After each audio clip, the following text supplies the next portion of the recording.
자, 지난 시간에 배웠던 내용을 기억해보면 이번 시간과 연결된다는 걸 알 수 있습니다. 지난 시간에 여러분들이 실학을 배웠죠. 자, 실학의 필요성이 대두되고 실학의 중요성이 사람들에게 공감을 받으면서 실제로 실학에 나와 있던 것 중에 서양 문물이나 기술을 적극적으로 배우자 해가지고 당시에 많은 학자들이 중국으로 넘어갔어요. 즉 그때 당시 청나라였겠죠.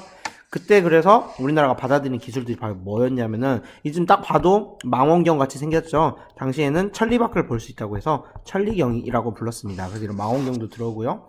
자, 여러분들 시계가 언제부터 이렇게 들어왔을까요? 물론 물시계나 해시계는 있었겠지만 이런 식으로 자명종 시계, 즉 알람 시계라고 하죠. 이런 시계는 바로 이 시기에 실학자들이 또는 학자들이 중국에 넘어가서 이렇게 가져온 물물이라고 할 수 있습니다. 이것만 오지 않고 저번 시간에 배웠던 여러분들 거중기 기억하죠? 거중기부터 여러 가지 발달된 과학으로 만들어진 여러 가지 기구들이 바로 이 시기에 들어오게 됩니다. 자, 그러면서 많은 변화가 자, 가장 큰 변화는 이거였습니다. 여러분들이 지난 시간에 공부했다시피 성리학은요, 중국 중심이에요. 왜냐하면 성리학 자체, 유교가 중국에서 만들어졌어요. 그래서 중국 중심이에요. 좀 나쁘게 말하면 중국에 유리하게끔 다 돼 있어요. 그쵸? 그래서 이 지도는 조선 전기에 있던 혼일 강리 역대국도 지도거든요. 근데 이 지도 조선 전기에 있던 건데 이걸 보면은 중국 중심이기 때문에 지도마저도 어떤 모습을 볼 수 있냐면은 세계의 가운데 중국이 있고요. 한국도 생각보다 굉장히 크게 그렸어요. 그리고 유럽이나 아프리카는 되게 작게 중국 옆에 있는 변두리 나라로 그렸습니다. 즉 중국이 가장 크고 위대한 나라라는 생각을 갖고 있었기 때문에 바로 이런 지도가 나온 거겠죠. 자, 그런데 조선 후기에 이제 실학이 발달되면서 많은 학자들이나 실학자들이 조선, 즉 청나라에 넘어가서 많은 문물을 접하게 돼요. 근데 거기서 청나라에서 뭘 보게 되냐면은 청나라의 서양에서, 즉 유럽이나 이런 데에서 온 그런 다양한 천리경이나 자명경 이런 것들을 보게 되는 거죠. 그랬더니 세계가 너무 넓은 거예요. 사실 중국이 최고인 줄 알았는데 엄밀히 따지면 중국보다 더 잘난 나라가 있다는 사실을 알게 된 거죠. 그래서 조선 후기에 고려만국 전두에 보면 당시 세계적으로 어떤 일이 있었냐면 콜럼버스가 미국 대륙을 발견했어요. 조선 전기까지만 해도 세계 사람들도 미국이라는 땅이 있는지 몰랐어요. 여기 남아메리카도 몰랐고요. 근데 이게 발견됐으니까 바로 이 땅이 지도에 그려졌고요. 아프리카도 어때요? 여기에 비하면 굉장히 커졌죠. 실제 크기로 갔고요.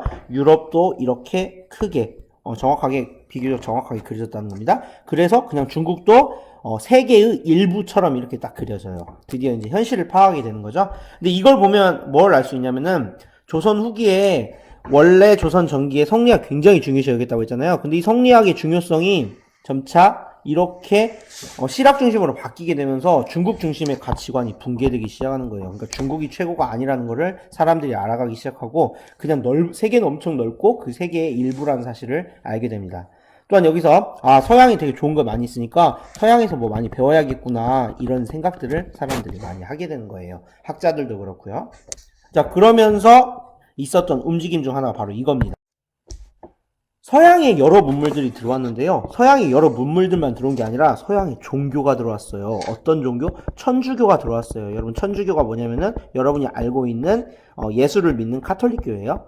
지금 오늘날에서 교회하고 성당으로 나눠졌지만 이때는 당시 천주교, 그러니까 성당이 들어온 거죠. 자, 여기서 들어왔는데 자, 이거는 좀 그 성리학자들, 그러니까 기존의 성리학을 힘으로 삼고 있던 사람들한테 굉장히 치명타였어요. 먼저 성리학이 갖고 있던 거는 여러분 알겠다시피 순서와 예의를 굉장히 중요시 여겼죠. 자, 그래서 제사 지내고 이런 거 굉장히 중요시 여겼는데 천주교는 뭐가 있냐면은 순서 예의가 아니라 만인은 평등하다 이런 사상을 갖고 있어요. 당시 조선사회는 성리학에 기반으로 뭐가 있었냐면 계급사회였잖아요. 양반이 있고 천민이 있고 평민이 있었잖아요. 그런데 천주교는 만인 앞에 모든 사람이 평등하다는 사상을 갖고 있었어요. 성리학자들이 보기에는 굉장히 위협적인 사상이었죠. 종교였죠. 왜 그러냐면은 계급제도, 즉 자기네들이 지금 양반으로서 사람들을 잘 부리고 부를 독점하고 권력을 독점하고 살고 있는데 이 천주교가 자칫 잘못 퍼지면 자기네들 지금 위치가 위협받게 생긴 거예요. 그러니까 어떻게 했겠어요? 이 천주교는 절대 못 퍼지게 하려고 안간힘을 썼겠죠. 어떤 방법으로? 탄압을 했어요. 천주교를 공부하거나 천주교 때문에 모이면 이렇게 관군들이 와가지고 잡아가고 심지어 이 사람들 고문하거나 죽이기까지 했다라는 거예요. 당시 조선 사회에 이럼에도 불구하고 천주교를 믿는 사람들이 굉장히 많았습니다. 왜 그러냐면요, 여러분들이 만약 조선시대에 살던 평민이라고 생각을 해봐요. 열심히 일해도 다 내 거 아니고 양반들한테 빼앗기고, 그리고 나는 아무리 열심히 일해도 높은 관직에 올라갈 수가 없습니다. 그런데 천주교에서는 만인 앞에, 예수 앞에 모든 사람이 평등하대요. 그러니까 평민이어도 능력이 있고 노력하면 올라갈 수가 있다는 희망을 주는 거예요. 그러니까 목숨을 걸고라도 이 종교를 믿게 되는 사람들이 생겨나는 거죠. 그래서 조선 후기에 바로 실학자들, 실학의 필요성이 대두되고 서양 문물, 중국에 가서 서양 문물을 배우기 시작하면서 사회 전반에 걸쳐서 굉장히 큰 변화의 물결이 일으켜지게 됩니다. 자, 이럼에도 불구하고 지난 시간에 배웠던 것처럼 여전히 기득권들은 성리학 중심의 생각을 하고 있었고요. 이 성리학을 중심으로 된 국가를 지키고자 노력했어요. 그렇기 때문에 이 시기에도 역시 마찬가지로 성리학자들과 그리고 성리학을 기반으로 한 권력과 실학자들의 다툼이 엄청나게 심했죠. 그리고 성리학자들이 아직까지는 더 기득권을 갖고 있었기 때문에 마찬가지로 성리학자들이 실학자들이나, 자, 이때 천주교를 뭐라고 했냐면 서학이라고 했어요. 서양에서 왔다고 해서 서학을 굉장히 탄압했습니다.